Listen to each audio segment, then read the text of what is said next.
There are moments in life when time slows down, not in a poetic, cinematic way, but in a way that feels like the universe itself is forcing you to absorb every second. This was one of those moments. Lorna stood in front of the hallway mirror, adjusting the strap of her red dress, her reflection smirking back at her. She barely glanced at me as she picked up her purse, casually tossing out the words that would turn my world upside down. "I'm off on a date. Try not to be too jealous." For a moment, I thought I had misheard her. Maybe she was joking. Maybe this was some bizarre, twisted attempt at humor. But then I saw the way she shifted her weight, the way she deliberately avoided my gaze, and I knew this wasn't a joke. My mouth went dry. My fingers gripped the edge of the kitchen counter as my mind scrambled for an explanation, something that could make sense of the absurdity of what I had just heard. "Excuse me," I said finally, my voice steadier than I expected. Lorna let out a soft sigh, as if she was already exhausted by the conversation. "You heard me," she said, flipping her hair over her shoulder. "I have plans tonight with someone else." It wasn't just the words. It was how she said them. So effortlessly, so unapologetically, as if this was completely normal, as if she had every right to stand in front of me wearing a dress I had bought for her and announce that she was going on a date. A date. The word hit me like a punch to the gut. I should have yelled. I should have demanded answers. I should have done something. But all I did was stand there, staring at the woman I thought I knew, realizing in real time that I didn't know her at all. I forced a slow breath. "And I suppose you expect me to just accept this?" Her lips curved into that smirk again, the one that had once felt playful, charming. Now it felt cruel. "I expect you to be an adult about it," she said, as if she were explaining something obvious. "We've been together for years, right? Marriage gets boring. I just want to experience more options." I let out a breathless laugh, but there was no humor in it. My pulse was pounding in my ears, and yet, outwardly, I was calm, too calm. "So let me get this straight," I said, my voice level. "You're just openly seeing someone else now? Without discussion? Without even pretending to care what I think?" She shrugged like she was talking about returning a sweater she didn't like. "I figured you'd find out sooner or later," she said. "So why hide it? It's not like I'm leaving you."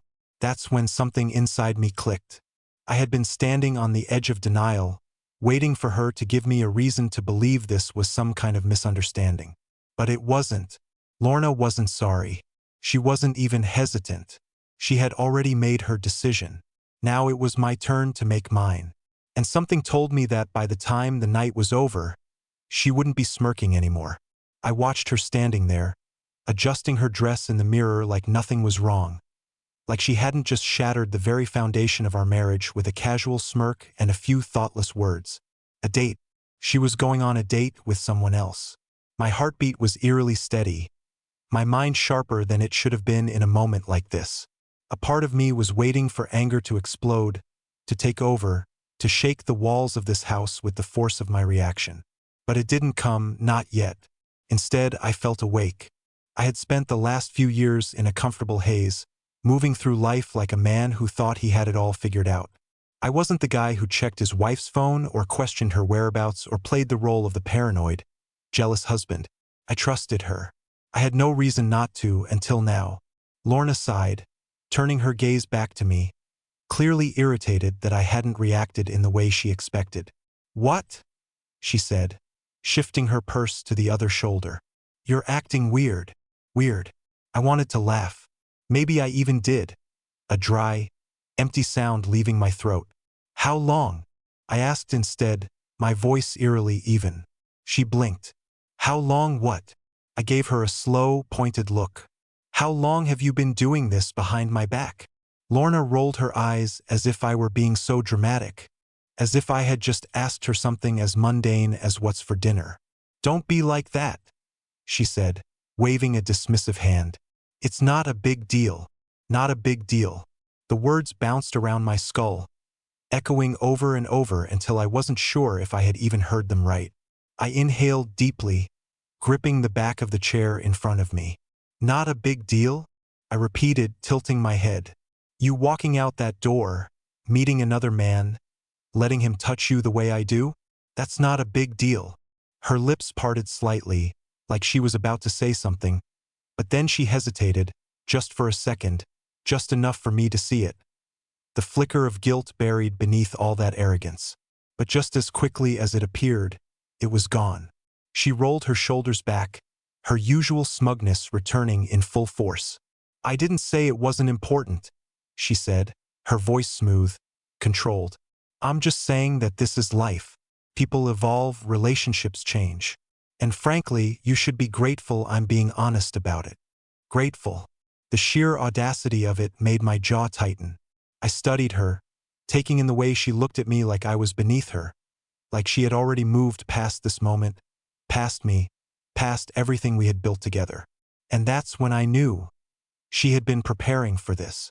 Maybe not this exact conversation, but the moment where she would finally stop pretending, finally say the words out loud, finally make it real. I took a slow step forward. She didn't flinch, didn't look away. You're not the woman I married, I said quietly.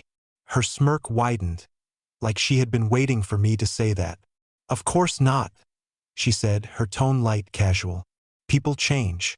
I've changed. Maybe you should too. It was like she was talking to a stranger, like I was the one being unreasonable here. I exhaled through my nose, keeping my emotions on lockdown. And what exactly do you expect me to do with this information, Lorna? Her brows lifted as if the answer was obvious. I expect you to accept it. She took another step toward the door, glancing at her watch, checking the time like this was just another appointment in her day. Like that was just another obligation she had to get through before moving on to more exciting things. She had already made up her mind, and now, so had I. I straightened my posture, going rigid, my hands unclenching. Go, I said simply.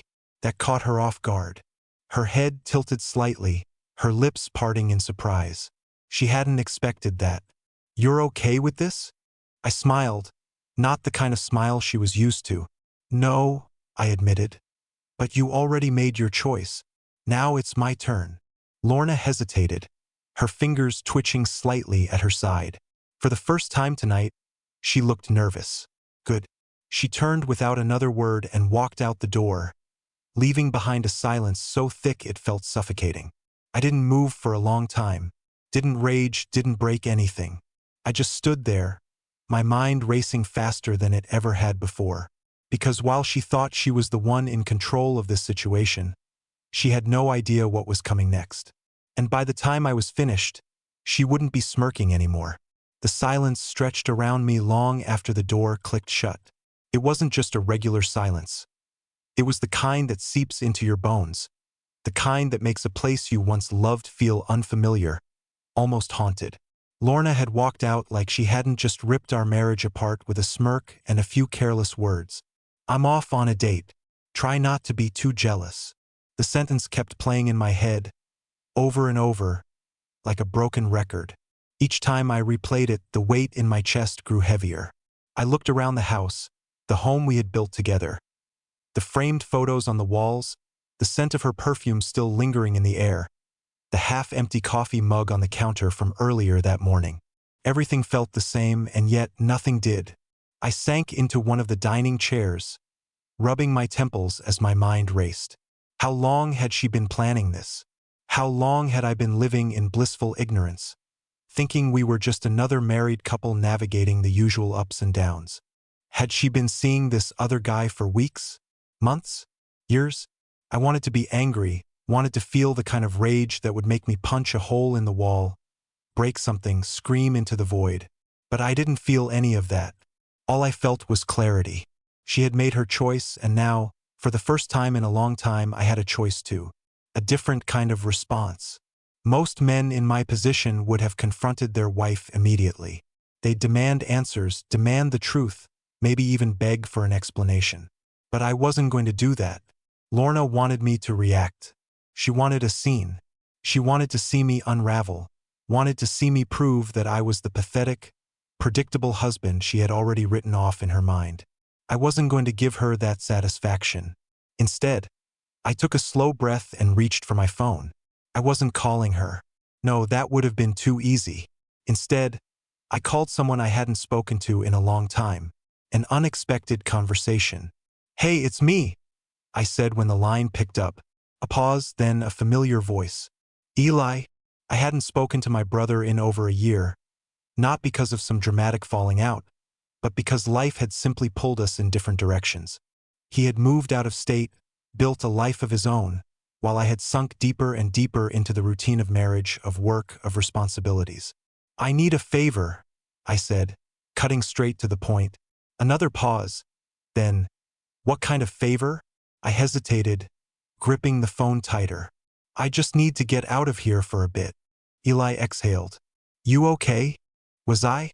I wasn't sure, but I wasn't about to explain everything over the phone.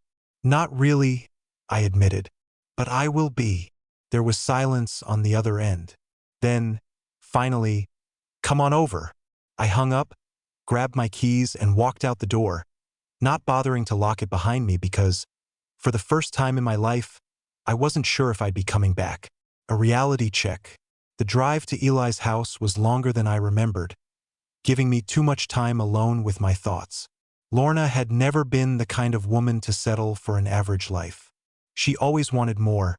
More excitement, more adventure, more attention. Maybe I had been blind to it before, or maybe I had just convinced myself that I was enough for her. Clearly, I wasn't. By the time I pulled into Eli's driveway, my decision was already made. I wasn't going to chase her. I wasn't going to fight for a woman who had already walked away from me in her mind long before she walked out that door tonight. I was going to do something she never expected. I was going to let her go. And something told me that, in the end, she would regret it more than I ever would. I sat in my car for a while before knocking on Eli's door. The hum of the engine was the only sound in the otherwise quiet street. Felt strange. This wasn't where I was supposed to be on a night like this. I should have been at home, maybe watching a late-night show with Lorna or reading in bed while she scrolled through her phone. But instead, I was here. I took a deep breath, my fingers tightening around the steering wheel. A part of me wanted to turn back, drive home, pretend none of this was happening. But I knew better. Lorna had made sure of that. She wanted me to be powerless. That's what this was all about, wasn't it?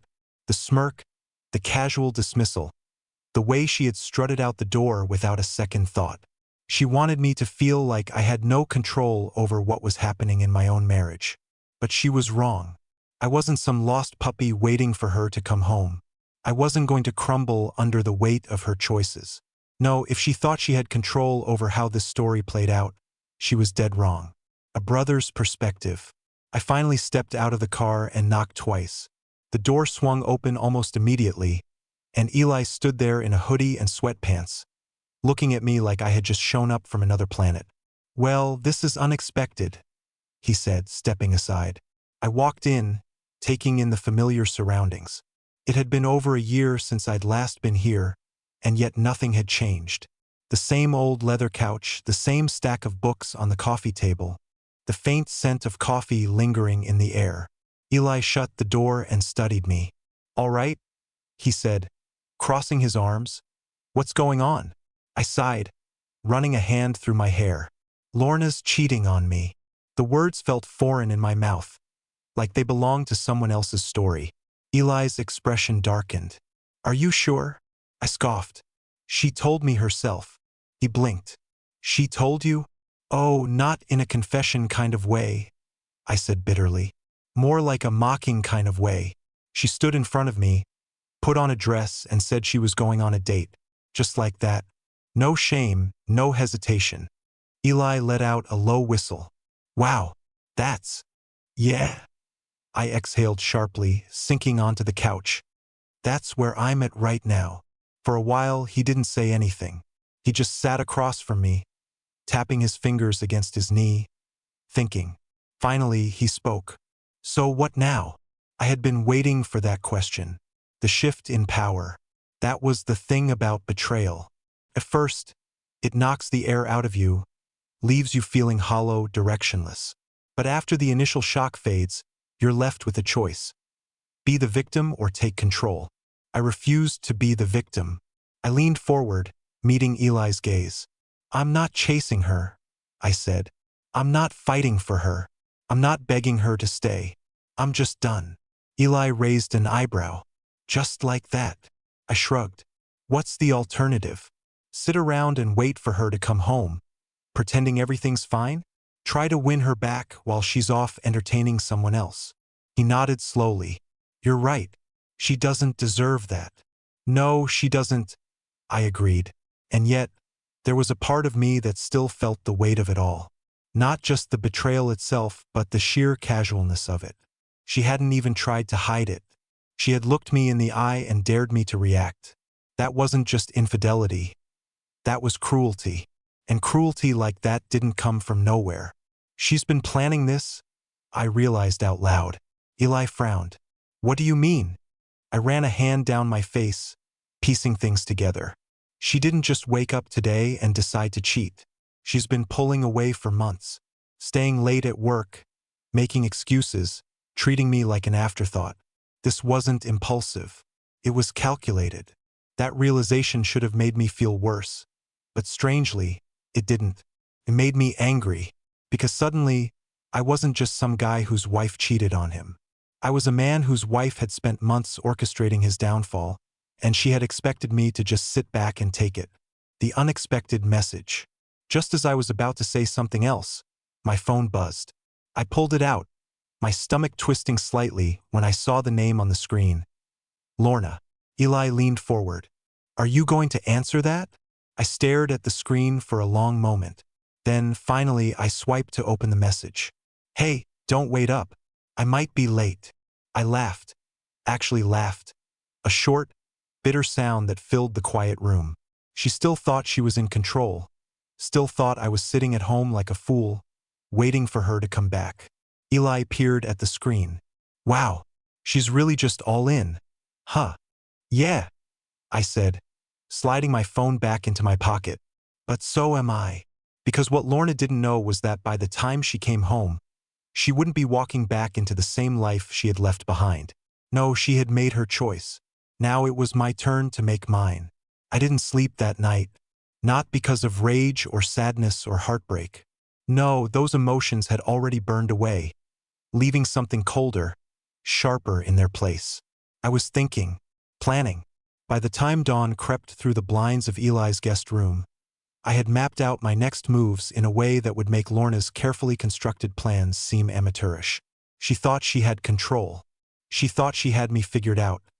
The devoted husband who would sit around waiting for her to come home, maybe even grovel for an explanation.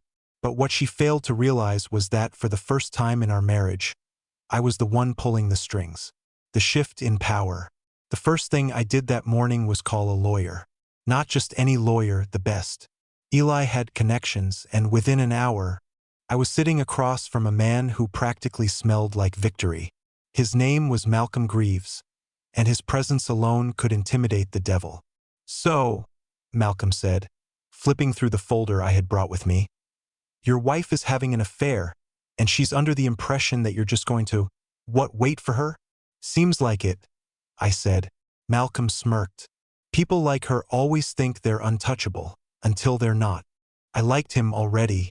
I laid everything out. The way Lorna had smirked when she told me she was going on a date, the slow withdrawal over the past few months, the arrogance, the lack of remorse. Malcolm listened intently, nodding every so often.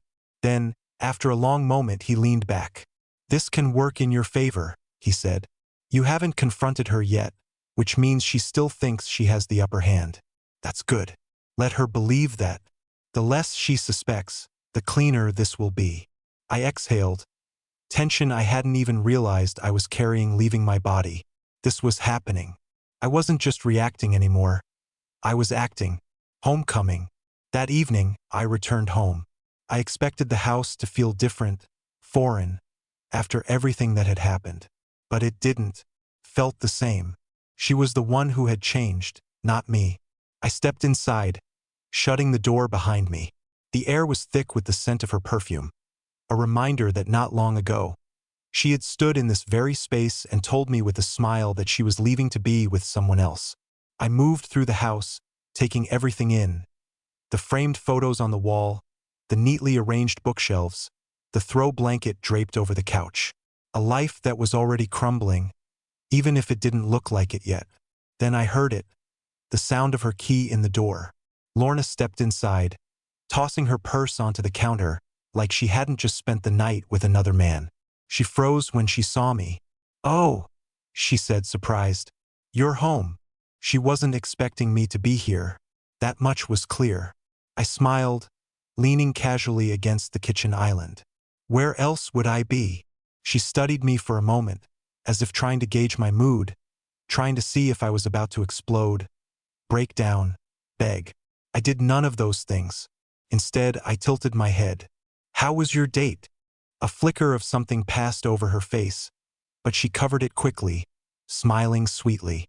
"It was great, thanks for asking." I nodded as if I actually cared. Then I gestured toward the dining table, where a stack of papers sat waiting. Her gaze followed my hand, and the moment she saw them, the smirk vanished. "What's this?" she asked slowly. I didn't answer right away. I wanted her to sit in the moment, to feel the walls closing in. Then finally I spoke. "Divorce papers," I said smoothly. "Figured I'd save you the trouble." Her lips parted slightly. She wasn't prepared for this. She had expected a fight. She had expected drama. She had not expected me to be the one calling the shots. "You're serious?" she asked, her voice quieter now. I nodded. "Completely." She let out a breathless laugh, but there was no humor in it. "So that's it? You're just done?" I pretended to think about it, then smiled. "Yep." She stared at me, and for the first time since this all began, I saw panic in her eyes. She had been so sure that I would fight for her, that I would beg for her to stay, that I would be too broken to walk away. She had underestimated me, and now she was realizing it. But it was too late. I turned, heading for the stairs, leaving her standing there in stunned silence, because she wasn't worth another second of my time. Lorna didn't say a word as I walked past her, but I could feel her eyes on me. The tension in the air was almost suffocating, like a storm just waiting to explode. I could hear the shallow hitch in her breath, the slight tremor in her exhale, signs of a woman who had just realized she wasn't as untouchable as she thought. I didn't stop. I didn't turn back. I made my way upstairs, every step echoing in the quiet house. Our house, at least for now. When I reached our bedroom, I locked the door behind me, not because I was afraid of her, but because I didn't want to give her the satisfaction of a conversation. She had said all she needed to say the moment she smirked and told me she was going on a date. Everything after that was irrelevant. I sat on the edge of the bed, exhaling slowly. The day had been long, exhausting in ways I hadn't expected. But there was something freeing about this moment. I had made my decision, and she knew it. That alone gave me an upper hand she never anticipated. The sound of movement downstairs told me she hadn't stormed out yet. She was lingering, probably trying to figure out how to spin this in her favor. Lorna was good at that, twisting narratives, making herself look like the victim, turning situations into something they weren't. But this time, she had no leverage. I pulled out my phone, scrolling through my messages until I reached Malcolm's name. The conversation from earlier flashed on the screen. "Make sure she doesn't suspect anything until everything is finalized." I smirked. She didn't suspect a thing. A knock on the door broke the silence. I ignored it. Another knock, this time more insistent. Still, I didn't move. Finally, her voice came through. "Elliot." I closed my eyes briefly.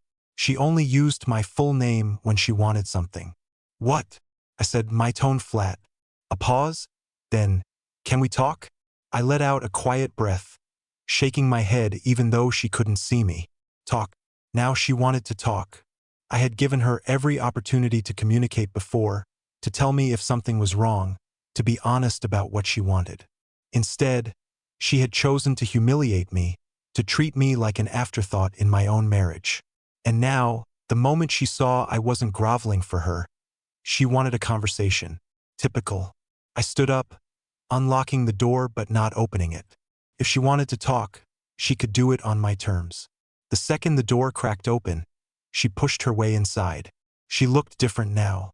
The arrogance from earlier was gone, replaced by something else. Uncertainty. Good. She folded her arms, tilting her head slightly, trying to regain control. So you're just ending things? I met her gaze, unflinching. Yeah. She exhaled, shaking her head. Come on, Elliot. This is ridiculous. I almost laughed. Ridiculous? She had walked out of our house like a queen on her way to a feast, parading her infidelity in front of me like it was nothing. And now she had the audacity to call this ridiculous? I crossed my arms. What exactly do you think is ridiculous? That I'm not begging you to stay? That I'm not groveling for your attention? Because if that's what you were expecting, you seriously miscalculated. Her lips parted, caught off guard. For the first time, she looked like she didn't have a perfectly rehearsed response. I thought we had an understanding, she muttered after a beat, her voice quieter now. I raised an eyebrow. An understanding? She hesitated. Marriage isn't black and white, Elliot. It's not some fairy tale where two people stay completely devoted to each other forever. People evolve, things change, and I thought. She exhaled sharply. I thought you'd at least be open-minded. Open-minded? I shook my head, laughing under my breath. Let me get this straight. You think a real marriage means I should sit back while you go out and have your fun? That I should just be okay with you dating other people while I stay at home like a loyal pet? She frowned. That's not what I meant. It's exactly what you meant. A flicker of frustration crossed her face, and for the first time, I saw her mask slipping. You're making this harder than it needs to be, she muttered. I took a slow step forward, lowering my voice. No, Lorna. You made this harder the second you decided I wasn't worth the truth. Her jaw clenched. So what now? We just throw away everything we built. I tilted my head. You already did. She flinched, a small reaction, but I saw it. I exhaled, finally feeling the exhaustion settle in my bones. I had nothing left to say, nothing left to give her. The divorce is happening, I said. If you want to pretend this is a shock, go ahead. But don't stand here and act like you didn't choose this. Silence stretched between us. Then, finally, she turned on her heel and walked out of the room. This time, I didn't watch her go. I didn't care anymore, because for the first time in years, I was done fighting for something that was already gone. The moment Lorna left the room, the weight of everything finally settled on my chest. But it wasn't grief. It wasn't sadness. It wasn't even rage anymore. It was liberation. I ran a hand over my face, exhaling slowly. The house was silent now, save for the distant sound of Lorna moving around downstairs. I could hear the clink of glass, the shuffle of her shoes against the hardwood floor, little signs of a woman trying to process the unthinkable. In her mind, I was supposed to fight for her. She thought she had me so wrapped around her finger that I'd be desperate to keep her, to convince her that what we had was worth saving. She never once considered that I might have already let her go. I walked over to the window and pulled the curtain back slightly. Outside, the street was quiet, the glow of street lights casting long shadows over the pavement. It was strange how normal everything looked when my entire world had just shifted. Then I heard her voice, soft at first, muted. I turned my head slightly, realizing she was on the phone. At first, I wasn't going to listen. I had spent enough time caring about what she had to say. But something about her tone made me pause. It wasn't the confident, smug voice she had used with me earlier. It wasn't laced with the usual arrogance she carried like a shield. No, this voice was shaken. I moved closer to the bedroom door, keeping my footsteps silent as I cracked it open just enough to hear. I don't know, she whispered harshly. He's not reacting the way I thought he would. I froze. My grip on the doorknob tightened as my stomach twisted into something cold, something sharp. Who was she talking to? And why did she sound worried? She let out a frustrated sigh. No, I didn't think he'd be happy about it, but I at least thought he'd put up a fight. He just agreed. It's like he doesn't even care. She paused, then, softer, almost uncertain, she said, "What if I miscalculated?" I nearly laughed. Miscalculated. That was the first intelligent thought she'd had all night. I leaned against the doorway, arms crossed, letting the conversation continue. There was a long silence, and then she let out a sharp breath. No, he doesn't know. Why would I tell him? That would ruin everything. Another pause, then her next words sent a slow, creeping fire through my veins. I'll handle it. Just stick to the plan. The plan. Of course, there was a plan. I should have known. Lorna wasn't the type to risk anything without having a safety net in place. This wasn't just some impulsive decision. This was premeditated. And I wasn't supposed to react this way. I was supposed to beg. I was supposed to argue. I was supposed to be so emotionally wrecked that I wouldn't notice the trap. Too bad for her, I wasn't the man she thought I was. I took a quiet step back, exhaling slowly. My pulse was steady, my mind clearer than it had been in years. This wasn't just about infidelity anymore. This was a game, and she thought she was the only one playing. I turned, walking back to the bed and picking up my phone. If she had a plan, it was time I made one of my own. One she'd never see coming. I had spent the last few days watching Lorna, piecing together the puzzle she never expected me to see. She had a plan. She had set this up long before that night, long before she stood in front of me and smirked about her date. And the worst part? She had been so sure of herself, so confident that I would react exactly how she wanted me to. But now she was starting to sweat. I noticed the little things first. The way she hovered around her phone, checking it constantly. The way she'd start to say something to me, then stop herself, hesitating in a way she never had before. The way she stayed home more, almost as if she was waiting for me to explode, to finally give her the fight she had been counting on. I gave her nothing, and that terrified her, because I wasn't acting like a heartbroken husband. I wasn't screaming or threatening or begging. I was calm, and people like Lorna, they don't know what to do with calm. I let her stew in it for 3 days. Then, on the 4th day, I set the final piece into motion. I waited until she was out of the house, then made a few calls. I met with Malcolm again, finalizing the last details of the divorce, one that, thanks to my lawyer's expertise, left nothing in Lorna's favor. I had the house, the assets, and evidence of her infidelity carefully prepared in a file that ensured she wouldn't be able to fight back. By the time I was done, there was no escape route left for her. She walked into her own trap. That evening, I sat at the kitchen table, waiting. My keys were on the counter, a single glass of whiskey in front of me. The front door opened and Lorna stepped inside, stopping short when she saw me. There it was again, hesitation. She was nervous. Good. I gestured to the chair across from me. Sit. Her jaw tightened, but she did as I asked. I watched her carefully, taking in the slight tension in her shoulders, the way her fingers fidgeted against the table. I slid a folder toward her. She stared at it. What's this? Open it. She hesitated, then reached forward, flipping it open. The moment she saw what was inside, her entire body went still.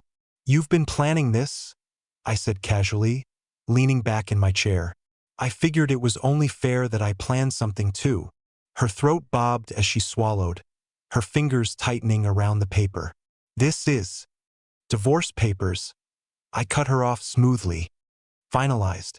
And since I was the one betrayed, I made sure they worked in my favor. Her lips parted slightly, and for the first time I saw fear. Not sadness, not anger. Fear. She never thought she'd lose. She never thought I'd be the one to take control. She started, but I held up a hand. Don't, I said. I don't care what excuse you had. I don't care what your plan was. I don't even care who he is. I leaned forward slightly, dropping my voice. I just care that you get the hell out of my house. Her breath hitched. Elliot, this was your choice, I reminded her. You wanted freedom? You have it. You wanted to date other people? Congratulations, you can do that somewhere else. She blinked rapidly, her fingers curling into fists. You don't understand. Oh, I understand perfectly, I said coldly. You thought I was weak. You thought I'd fight for you, that I'd be so broken by this that I'd play right into whatever script you had prepared. I tilted my head. But you miscalculated. Silence. Then, finally, she let out a shaky breath and laughed. It wasn't a real laugh. It was bitter, breathless, the sound of someone who just lost everything. She shook her head. I guess I did. I stood, grabbing my keys. Pack your things. You're leaving tonight. She didn't argue. She didn't cry. She just nodded, looking down at the papers again as if trying to comprehend how she had ended up here. She had been so sure she was in control, so sure that she held all the power. But in the end, she had played herself. And I walked out that door free.